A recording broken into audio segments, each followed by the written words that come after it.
Yeah, they got speed like crazy, like world-class speed. So we know what we're going against, going to put our track shoes on. Meaningful football games in December. You love to see it. The Broncos getting set for their biggest game in 5 years. And we're getting you ready for kickoff. Hello, I'm Phil Milani alongside Sidney Jones and Eric Dalala. Guys, first place in the division is on the line when the Broncos travel to face the Chiefs at Arrowhead Sunday Night Football. On top of all of that, the Broncos have lost 11 consecutive games to the Chiefs.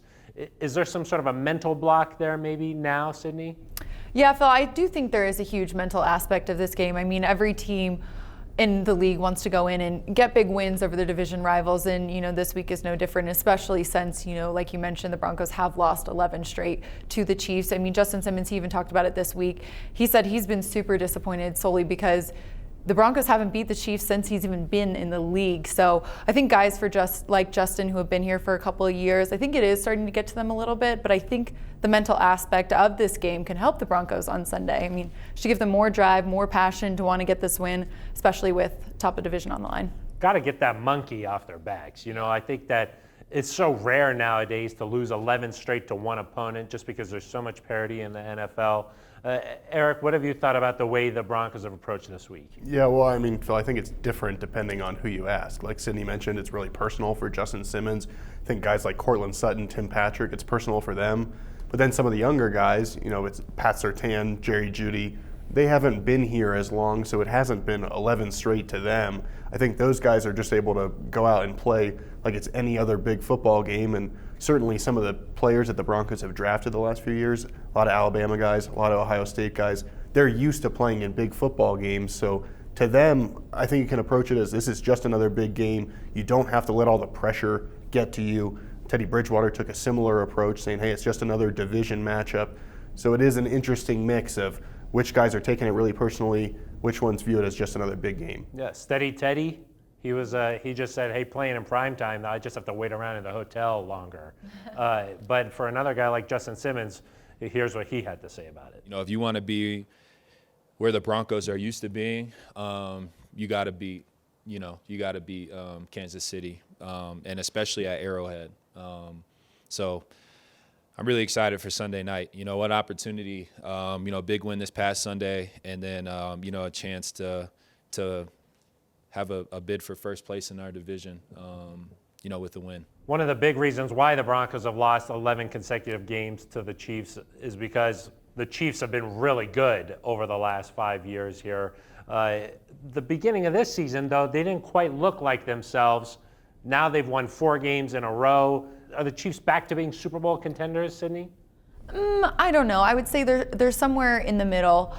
Yes, they have won the past 4 games, but throughout those 4 games, they've only scored more than 20 points in one of those games against the Raiders, and that was the same game that Patrick Mahomes, he threw for over 400 yards and 5 touchdowns. But outside that Raiders game, we haven't seen the Patrick Mahomes that we've been used to seeing. He hasn't put up the same numbers this season that we have seen from the past. And a look at those past 4 games outside the Raiders game again.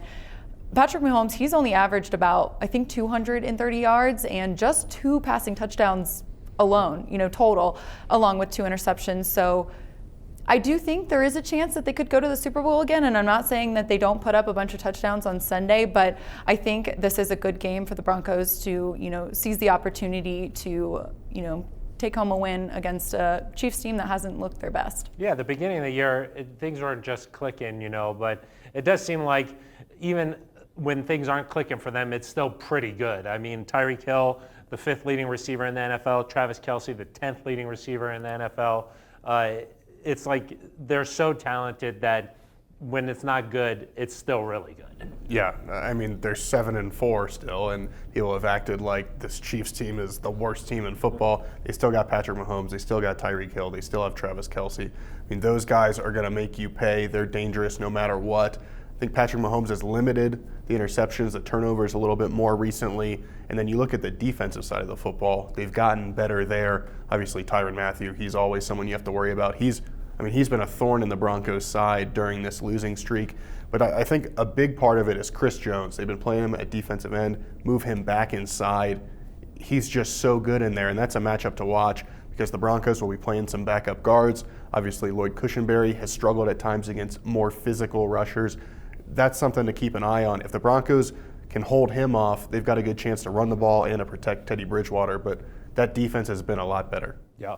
Both sides of the ball really clicking for the Chiefs. But like Sydney mentioned, Patrick Mahomes, he's thrown 11 interceptions this season. Vic Fangio, though, says it looks like maybe he's corrected that issue. He was rare in that regard through his early career here, that bunch of touchdowns and hardly any interceptions like Aaron Rodgers. And then he had the start to this season, which was out of character for him, but he's back to normal. For the Broncos to get a big win on Sunday, their best playmakers are going to have to make some big plays. And I'm wondering, Sydney, who do you think really needs to step up this Sunday for the Broncos?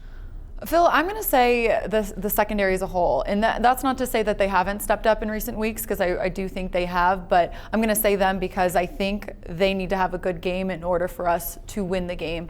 I'm not saying that the Broncos secondary needs to get an interception on Patrick Mahomes in order for them to win this game. But I do think good coverage will force him to make those tough throws. And we all know that Patrick Mahomes can make those tough throws. But I do think it'll be an opportunity to take advantage of and hopefully get the win on Sunday. They have an explosive offense. I mean, Tyreek Hill, he could score 3 touchdowns in 1 quarter. You have to know where he is at all times, and the number of playmakers they have, it just goes on and on and on. Eric, who do you think needs to step up for the Broncos to get a win? Yeah, I mean, on the offensive side of the ball, it's got to be Teddy Bridgewater. I mean, this game last year, the Broncos were close. They held a lead late in the third quarter.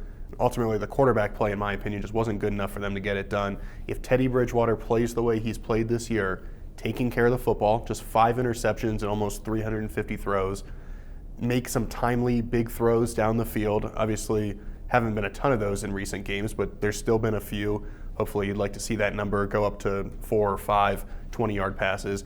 If he can do that, protect the football, a few deep throws, and then just lead this team the way we've seen him do all year, I think that'll be enough to get this done. But the Broncos offense can't go out there and go 3 and out. They can't go out there and respond to a Chiefs touchdown by punting the ball back. As Teddy mentioned, when he went to Kansas City with the Panthers last year, Chiefs didn't punt until their final possession of the game. So we know this could be a high-scoring game. Teddy's got to go out there, lead them to points. He's the key to this game. And time of possession, obviously, a big deal here. Here's what Teddy Bridgewater had to say about facing the Chiefs on Sunday. It's just a physical group. They do a great job of getting their guys in one-on-one situations, and we're aware of that. So we're going to make sure we put together the right plan, protection-wise, pass game-wise, run game-wise, to just give ourselves the best chance to go out there and win. Our final and favorite part of the show, score predictions. Sydney, let's hear it. I'm going to go 27-20 Chiefs. I know. No! Sydney. Wow. Well, the last time you predicted the Broncos would lose. We won. So you're welcome then. Yeah. I'm going to say Chiefs solely because it is in Arrowhead, and we all know what the energy is like in Arrowhead when the Broncos are in town. I hope that's not the case, but just got to be realistic here. Okay. You're keeping it real. Yes. Okay, Always. Eric, what do you have to say? Phil, the Broncos have not beaten the Chiefs as long as I've worked here. Yeah. It's been a really long time. I think with Teddy Bridgewater, with the way this defense is playing, Pat Surtain, I think they're going to get it done. I think 23-20, lower scoring than maybe people expect. But you look at the games like Dallas, the Chargers this year, the Chiefs last year, those were all games you thought, hey, the Broncos are going to have to score a ton of points. The defense has played really well. I think the Broncos control the ball. I think they snapped the streak, and we're sitting here next week talking about a first-place team. Wow. I'm with you, Eric. I can feel the magic in the air. I can feel, but I think it's going to be high scoring. I say 30-27.